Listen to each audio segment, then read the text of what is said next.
Hello, Earth. It's been a minute. There's a lot of stuff to talk about. It's all swimming around up here, and none of it will be about Mr. Beast, I promise. It's just been a hell of a summer.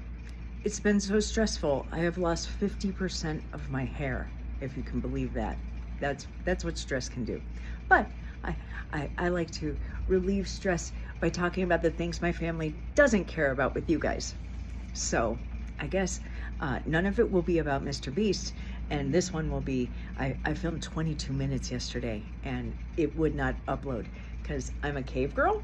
So I guess I'll talk about Alec Baldwin first, and then I'll make another video about the other things that I want to talk about. Holy shit, Alec Baldwin. That was not the ending I was expecting.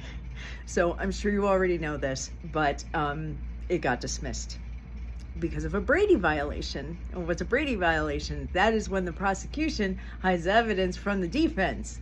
Well, how do you do that? Well, if you're there when someone shows up with evidence and you have the power to say, list that under another number, that's how you do that.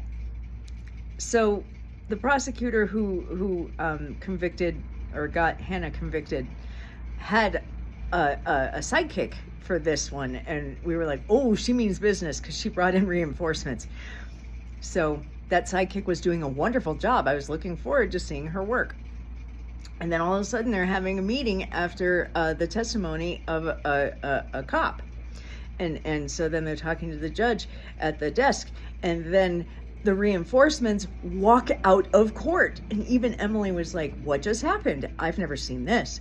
And then the prosecutor gets on the stand to testify. And the judge is like, don't do this. And Emily's like, don't do this.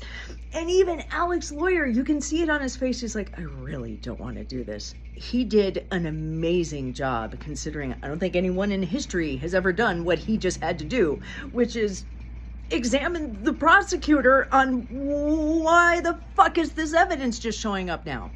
She claims last day of Hannah's trial that this evidence was brought in. There's body cam footage of this woman being there when it shows up. And she decided, because that it's a box of ammo, and it's someone who's worked on the Rust set, and he said this is from the Rust set. And she decided, since this wasn't ever in Arizona until today, or New Mexico, it had been in Arizona, I don't know, there's too many states, and they were filming in Yellowstone, and who knows. But she decided, on her own volition, not asking a cop, not like doing her job or having any ethics, that, oh, this isn't important because it just showed up right now. So we'll put it under a different number. So the defense never knew about this box of ammo. Well, the problem is that ammo matches the slightly different ammo that was found in the gun that Alec was holding when terrible, terrible things happened. And it absolutely could have been prevented. So she gets on the stand and makes quite an ass of herself, quite frankly. I mean, she's well-spoken and everything, but clearly she's hiding evidence. And she proceeds to throw the cops under the bus and say, well, they decided to put it under another number and I didn't realize that. But we just watched video of the exact opposite. You were there, doll. You helped make that decision.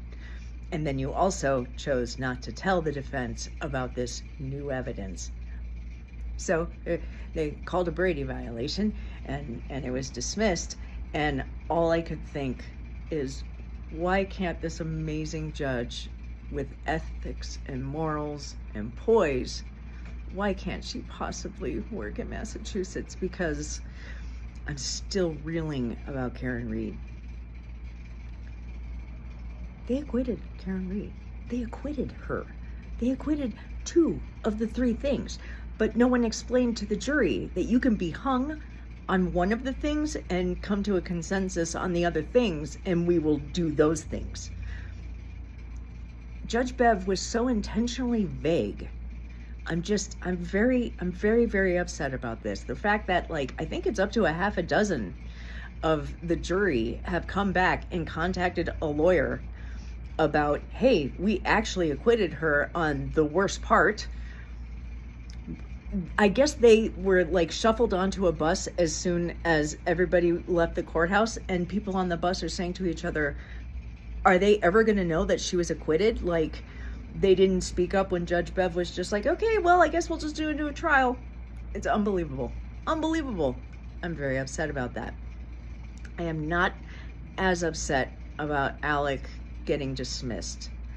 What they did was very wrong. I do think he should be punished. I think he has been punished. Not enough. I think Hannah deserves the majority of the punishment, but she also deserves another trial. So, because that's the way the system is. That if new stuff shows up, you get a second chance. And what she really deserves is a different lawyer, because that guy doesn't know the word objection at all. So that's Alec Baldwin and a little bit of Karen Reed. And then stay tuned, because I have more to say.